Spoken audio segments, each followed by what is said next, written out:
Brussels. Mabalozi kutoka nchi 32 wanachama wa jumuiya ya kujihamia NATO wanapanga kukutana na wawakilishi wa eneo la Ghuba wiki ijayo kujadili vita vya Iran na mvutano wa kikanda. Hayo ni kwa mujibu wa wanadiplomasia watatu wa Umoja wa Ulaya walipozungumza na shirika la habari la Reuters. Wanadiplomasia hao walisema mabalozi hao wanatarajiwa kufanya majadiliano na wenzao kutoka Bahrain, Kuwait, Qatar na Umoja wa Falme za Kiarabu. Brussels.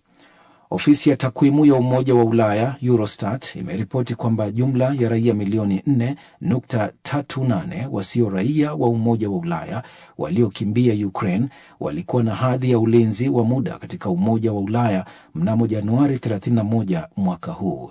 Ripoti iliyochapishwa jana Jumanne inaonyesha idadi hiyo iliongezeka kwa asilimia 0.5 ikilinganishwa na mwisho wa mwezi Disemba mwaka 2025. Nchi wanachama wa Umoja wa Ulaya zinazohifadhi idadi kubwa zaidi ya wanufaika wa ulinzi wa muda kutoka Ukraine ni Ujerumani, Poland na Jamhuri ya Cheki na hatimaye Antananarivo. Kiongozi wa Madagascar Kanali Michael Randrianirina amemfuta kazi waziri mkuu wake Herin Salama Rajaorivelo na kulivunja baraza la mawaziri aliloliteua muda mfupi baada ya kutoa madaraka kufuatia maandamano yaliyoongozwa na vijana miezi mitano iliyopita. Kanali Randrianirina alimteua Herin Salama kutoka sekta binafsi kuwa waziri mkuu mwezi Oktoba mwaka uliopita. Ofisi ya rais imesema katika taarifa kwamba waziri mkuu mpya atateuliwa muda mfupi ujao bila kutoa ratiba au sababu za kufukuzwa kazi. Mwisho wa habari. DW Dunia Yetu leo asubuhi. Josephat Charo ndiye aliyekusomea taarifa hiyo ya habari, na haya ni miongoni mwa utakayosikia katika matangazo haya ya asubuhi. Mashambulizi bado yarindima huko Mashariki ya Kati, ulimwengu ukiwa gizani bado kuhusiana na mwisho wa vita hivyo. Vita vya Iran vyatishia uhusiano wa muda mrefu kati ya mataifa ya Afrika na taifa hilo lililo kwenye Ghuba ya Uajemi. Na utasikia pia kuhusiana na changamoto kubwa ya miundo msingi inayowakabili raia wa Kinshasa huko Jamhuri ya Kidemokrasia ya Kongo. Usisahau tupo mubashara kabisa katika Facebook na hata YouTube, na pia kupitia tovuti yetu ya dw.com/Kiswahili, na iwapo huna huduma za interneti unaweza kutusikiliza pia kupitia redio wa shirika huko Afrika Mashariki na Kati. Tuandikie maoni yako kuhusiana na ripoti zetu mbalimbali, itapendeza sana kusikia mtazamo wako. Ila kwa sasa tuanze uchambuzi wetu na tuanzie huko Mashariki ya Kati.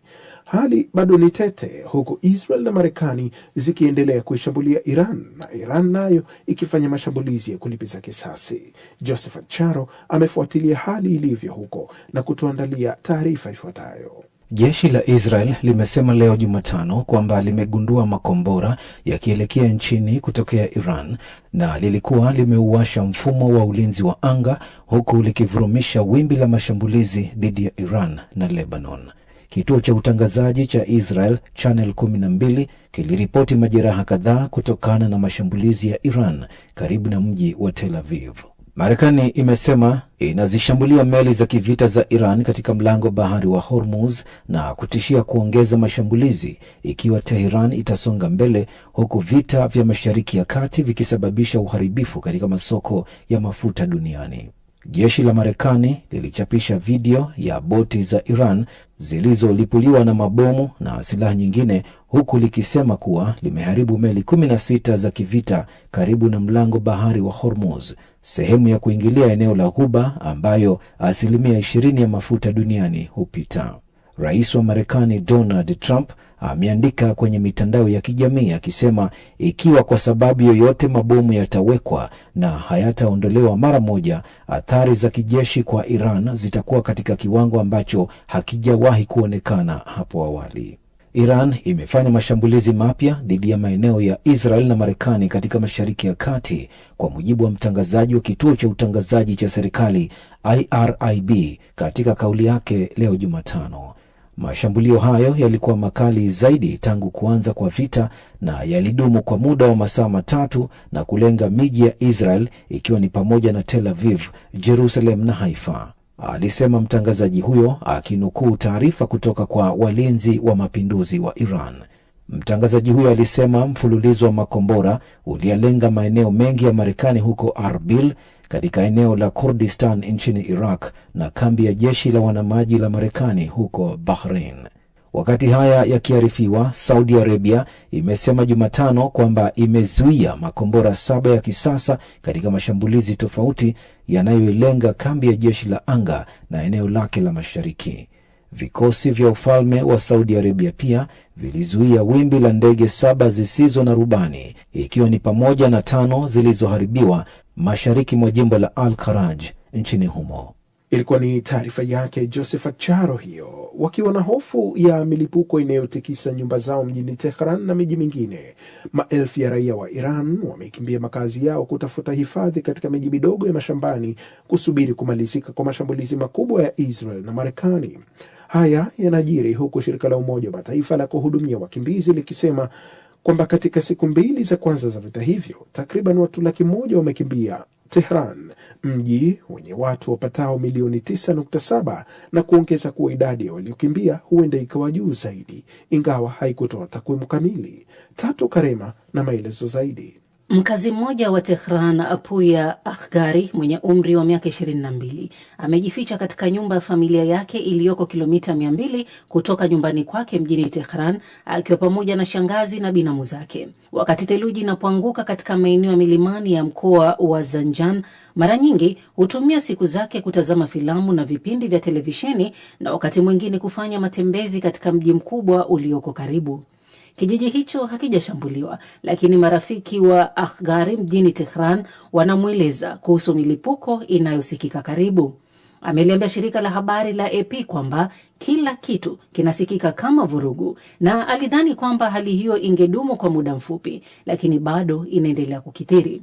Amesema kwamba ikiwa itaendelea kwa hivyo, basi wataishiwa na pesa za matumizi. Wakati huo huo, wakili mmoja mwenye umri wa miaka 39 alishuhudia siku ya milipuko iliyotikisa nyumba yake katika mji wa Ahvaz, umbali wa kilomita 800 kusini mashariki mwa Tehran. Siku iliyofuata, mnamo Machi 2, alikusanya mizigo yake na kuondoka pamoja na kakake, dadake na familia zao bila kuacha nyuma mbwa wao Koko na Megi. Walikimbilia kijijini kwenye shamba lao la matunda umbali wa saa kadhaa. Yeye na wengine walizungumza na AP kwa sharti la kutotajwa majina ili kuzuia hatua za kisasi. Kijiji hicho hakina kambi zozote za kijeshi, kwa hivyo kinaaminika kuwa salama. Lakini bado kusini mwa Iran kumekuwa shabaha ya baadhi ya mashambulizi makali zaidi ya mabomu. Amesema mji wa karibu na hapo ulio mdogo zaidi ulishuhudia mlipuko wakati shambulizi lilipolenga kituo cha kuhifadhi silaha cha kikosi maalum cha walinzi wa mapinduzi wa Iran, jeshi lenye nguvu zaidi nchini humo. Wakili huyo ana wasiwasi kwamba mashambulizi hayo huenda yakalenga ukumbi wa mazoezi unaotumika na maafisa wa kikosi hicho ulioko karibu na shamba lao. Anasema mashambulizi ya anga yamelenga vituo kadhaa vya mazoezi nchini humo kwa sababu mara nyingi maafisa wa kikosi hicho cha ulinzi hutumia maeneo hayo kukutana. Kutoka asubuhi hadi usiku, anasema wanazungumza kuhusu kile kinachoendelea, wasiwasi wao na jinsi bidhaa zinavyozidi kupanda bei kila siku. Anakiri kwamba ikiwa hali itaendelea kwa hivyo, watakuwa na changamoto za kukidhi mahitaji yao ya kila siku. Mwanamume mwingine naye ameelezea jinsi kabla ya kukimbia makazi yao mjini Tehran, mashambulizi yalivyomtia hofu mwana wao wa kiume wa miaka 6.5. Anasema kila mara walimweka katikati yake na mke wake wakati wa kulala, wakitarajia atahisi kuwa salama, lakini bado alipiga kelele usingizini.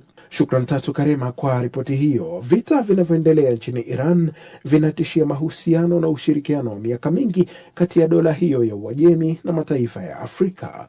Tangu enzi ya utawala wa Shah wa Iran na baadaye mapinduzi ya Kiislamu ya mwaka 79, Tehran imekuwa na mahusiano ya karibu na Afrika tangu kwenye sekta za teknolojia, elimu na biashara.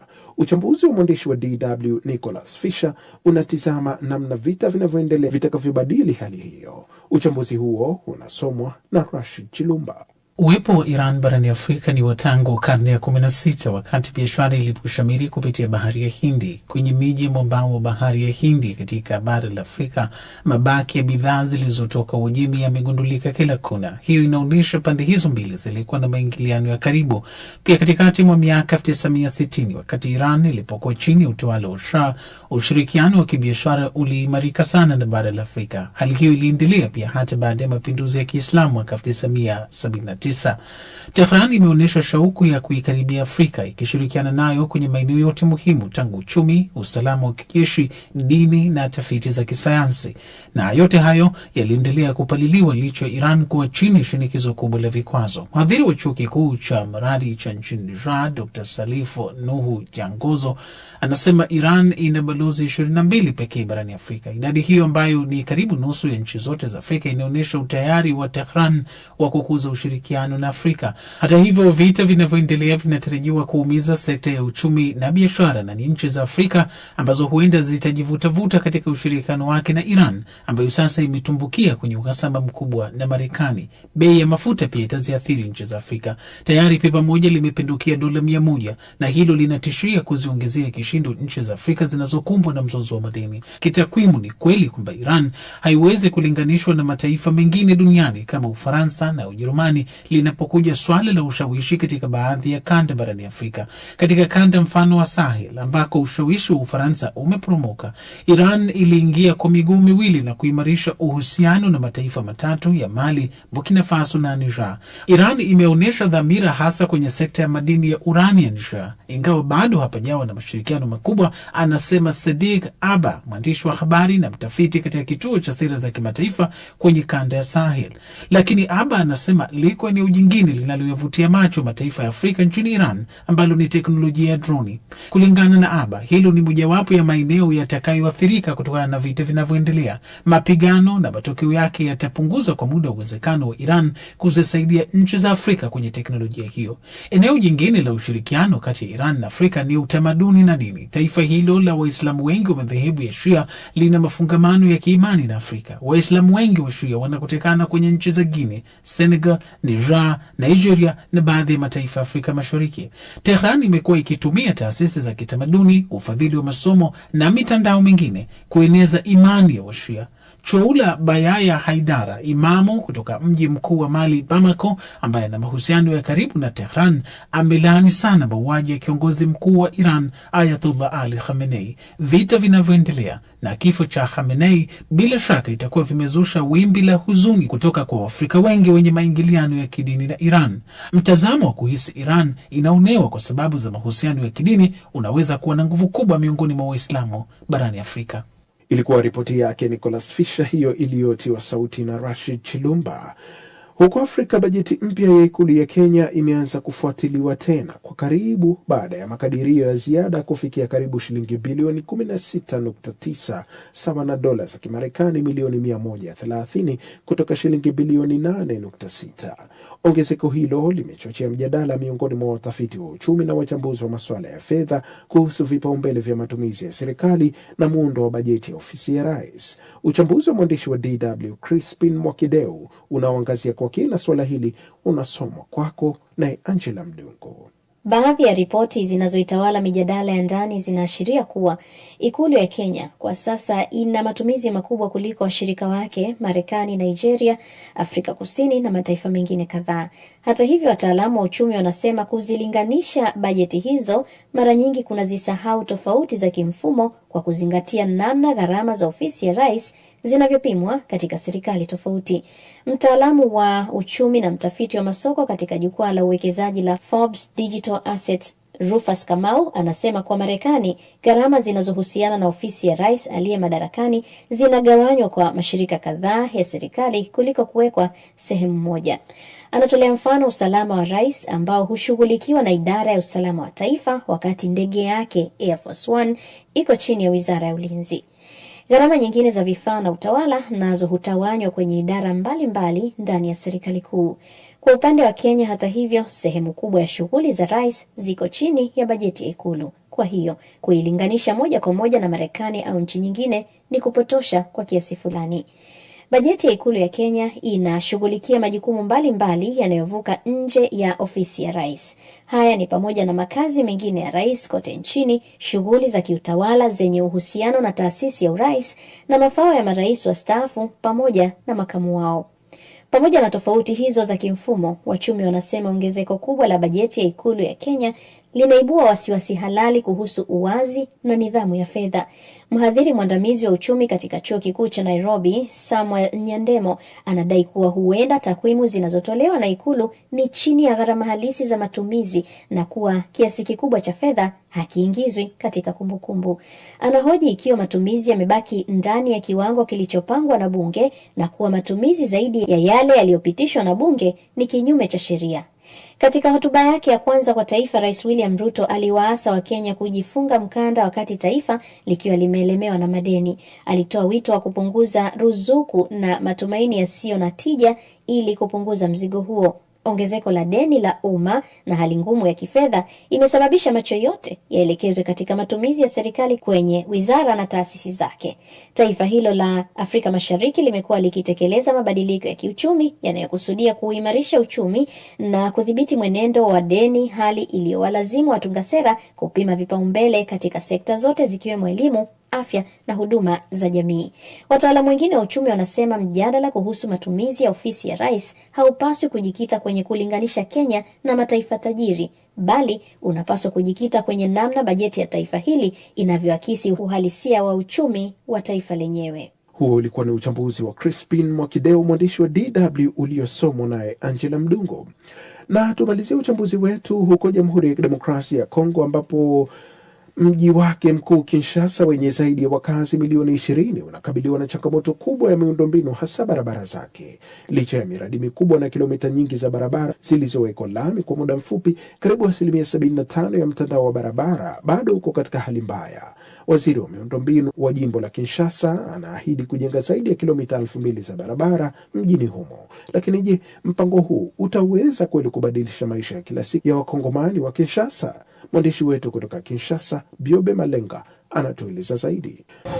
Kinshasa, jiji lenye zaidi ya wakazi milioni 20, linaishi kwa misongamano ya magari na barabara zilizoharibika. Hata hivyo, mpango mkubwa umetangazwa, Kinshasa Izubunga, kati ya ahadi za kisasa na changamoto za utekelezaji. 25%. Asilimia 25 ya barabara tayari zimekarabatiwa, na tunaona nini? Karibu asilimia 70 ya barabara hizo ziko katika hali mbaya sana ya uharibifu. Tutajenga barabara na tayari tumeshaanza, lakini changamoto bado ipo. Kwanza inabidi kukarabati asilimia 70 ya barabara zilizo katika hali mbaya sana, kisha kujenga barabara mpya ili kufikia angalau kiwango cha chini cha miundombinu ya barabara ya Kinshasa. Nimesema vizuri, kiwango cha chini. Je dis bien le minimum. Mamlaka zinasema kuwa kwa muda wa miezi 17 pekee, barabara zilijengwa kutoka kilomita 4 hadi kilomita 100, ikitekelezwa miongoni mwa miradi 304, nyingi ikiongozwa na wahandisi wa Kongo, aliongea waziri wa miundombinu Mheshimiwa Alain Chilungu. Na tulitaka kujua kutoka kwa waziri ikiwa ni aina gani ya barabara wanazozijenga. Vous allez constater que mtagundua kwamba kazi nyingi zinazofanyika Kinshasa ni ujenzi wa barabara za zege. Tumekamilisha kilomita 105 za barabara katika kipindi cha miezi 17. Tuna changamoto kubwa. Msisahau tuna jukumu letu kuifanya Kinshasa ing'ae ndani ya miaka 5. Ni lazima tuwe na mpango unaoweza kupimika na kuhesabika. Lakini nyuma takwimu hizi, changamoto bado ni kubwa. Takriban asilimia 75 za barabara ziko katika hali mbaya. Kutokarabatiwa, ukosefu wa mifereji ya maji na usimamizi hafifu unadhoofisha miundombinu, huku wana mazingira wakitoa tahadhari, kama anavyosema hapa Bwana Jacques. Wengi wako wanajenga kiolela, hata njia za tren haujui na kuwaka wapi. Barabarani kanali wanatia ni ndogo, hazina upana munene wa kureservoir maji na kuevacuate yale maji. Hiyo yote nawaza kama ni maelema yenye wale wataalamu wa ujenzi wa barabara watenire compte. Wakati mvua inanyesha, maji yataenda wapi? Kinshasa hakuna miti, ile mabushe ya zamani inajaa uchafu. Je, mpango utaweza kweli kubadilisha maisha ya kila siku ya wakongomani wa Kinshasa? Wananchi wanasikitikia kati ya matumaini na mashaka. Barabara za kisasa ni miongoni mwa vitu muhimu kwa usafiri, uchumi, ubora wa maisha katika mji mkuu. Kinshasa Izobonga, kauli mbiu yenye matumaini ya kesho, lakini itabidi ipitie mtihani wa muda na uhalisia wa ardhi. Ndio Malenga, DW, Kinshasa. Na huo basi ndio mwisho wa uchambuzi wa ripoti zetu, ila usiende mbali, salia nasi. DW Sema Uvume. Uraibu wa simu unaotokana na watu kutumia muda mwingi kufuatilia mitandao ya kijamii umeongezeka katika maeneo mengi duniani. Kulingana na utafiti uliochapishwa na jarida la mtandaoni la Nature.com uliofanyika mwaka 2022, waathiriwa wakubwa matumizi yaliyopitiliza ya simu za kisasa ni vijana. Wamekuwa wakiutumia muda wao mwingi mitandaoni, suala linaloathiri hata afya ya akili. Aidha, waathiriwa si vijana hao pekee, wazee nao wamefikiwa. Ungana nami Angela Mdungu katika makala ya Sema Uvume kufahamu zaidi namna wazee nao walivyojikuta wakitumbukia katika ulimwengu wa matumizi makubwa ya mitandao ya kijamii kupitia simu zao za kisasa.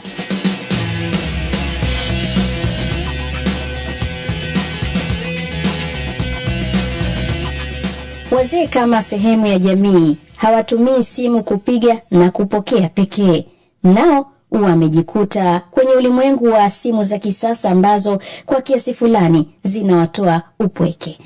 Madet Lovuzel ni mkazi wa eneo la Churon nchini Ufaransa ambaye hayuko nyuma katika ulimwengu huu wa kidijitali. Ninatumia walau saa 6 kwa siku. Ninapoamka mara tu kunapokucha naiangalia simu yangu.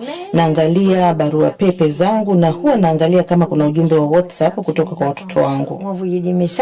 Mjukuu wake anayeitwa Marie Juliette anafahamu kuhusu uraibu wa simu wa bibi yake. Anasema matumizi makubwa ya simu alionayo bibi yake si jambo baya, kwani yanamsaidia katika suala zima la mawasiliano. Bibi anapenda sana kuchati. Inamsaidia kuwa na mawasiliano si tu na sisi ambao ni familia yake, bali na ulimwengu unaomzunguka. Mitandao ya kijamii imewafanya watu wengi hasa vijana waache tabia ya kusoma vitabu. Hii ni mojawapo ya athari zinazotokana na mabadiliko ya kidijitali yaliyoikaribisha mitandao hiyo. Bibi Madet anakiri kuwa naye sasa ameweka kando vitabu. Ninafahamu kuwa ninatumia muda mwingi sana kwenye simu kupitia mitandao. Kipindi cha nyuma nilikuwa nasoma sana vitabu, lakini sasa sifanyi hivyo tena kwa sababu natumia muda mwingi kwenye mitandao ya kijamii. Kando ya kutumia mitandao ya kijamii kupitia simu zao za kisasa kwa ajili ya mawasiliano, kupata taarifa na burudani, baadhi ya wazee wamegeuka kuwa watengeneza maudhui. Wengine huitumia kujifunza masuala ambayo hawakuwahi hata kuyafahamu hapo awali, kama anavyoeleza Bibi Martine Tellier ambaye ni mstaafu anayeishi kwenye nyumba ya wazee. Najaribu kuendeleza kiu ya kutaka kuendelea kujifunza na kupata mawazo mapya kupitia simu yangu. Lakini pia naitumia mitandao ya kijamii ili nisiachwe nyuma, bali niendelee kupata taarifa. Kwa upande wake Nicolas Vienef anakiri kutumia muda wake mwingi sana kupekua mitandao ya kijamii kwenye simu yake. Simu iko mikononi mwangu kwa takriban saa 20 kwa siku. Mimi ni mzee, kwa hiyo ni sawa tu. Ni afadhali niwe mraibu wa simu kuliko kuwa mraibu wa dawa za kulevya au pombe, si ndio? Nimechagua kuwa mraibu wa simu yangu. Swali kwako msikilizaji ambaye bibi au babu yako yuko hai. Je, ana simu ya kisasa? Na anafahamu nini kuhusu ulimwengu wa mitandao ya kijamii? Karina Gomez, yeye hutoa elimu kwa wazee wanaolelewa katika makazi yao maalumu kwenye eneo la Shoren. Anawafundisha namna ya kutumia simu zao kuperuzi mitandao hiyo. Wakati wote wako na simu kwenye mikono yao, wanauliza namna ya kutumia WhatsApp au Facebook. Kwa hiyo nimeanzisha warsha kwa ajili ya kutoa mafunzo yatakayoeleza namna ya kutumia simu za kisasa. Na kwa kweli huwa sina budi kurudia yale yale niliyowafundisha kila wiki kwa sababu hawakumbuki. Msikilizaji, kwa hakika baadhi ya wazee nao sasa wamefikiwa na mitandao ya kijamii, na kati ya hao wako ambao ni waraibu hasa wa mitandao hiyo. Na kufikia hapo makala ya Sema Uvume haina la ziada kwa leo. Jina langu ni Angela Mdungu, hadi wakati mwingine na kuaga kwa heri. Na hapo basi ndipo tunapofika mwisho wa matangazo haya ya asubuhi, lakini usisahau kuungana nasi tena saa 7 kamili kwa saa za huko Afrika Mashariki. Tutakuwa tunakujia na matangazo ya mchana wakati huo. Mimi ni Jacob Safari, kwa heri kwa sasa. Asante sana Jacob Safari kwa kutuelekeza vizuri katika awamu hii ya matangazo ya dunia, ambapo basi wakati huu ni moja kwa moja msikilizaji, tunaanza rasmi kipindi cha Good Morning Africa, wakati ambapo tunaanza rasmi kipindi cha Good Morning Africa ili uweze kufahamu yale ambayo tumekubebea ndani ya kipindi hicho. Nakuletea hapa hivi Kiziba Mkonga.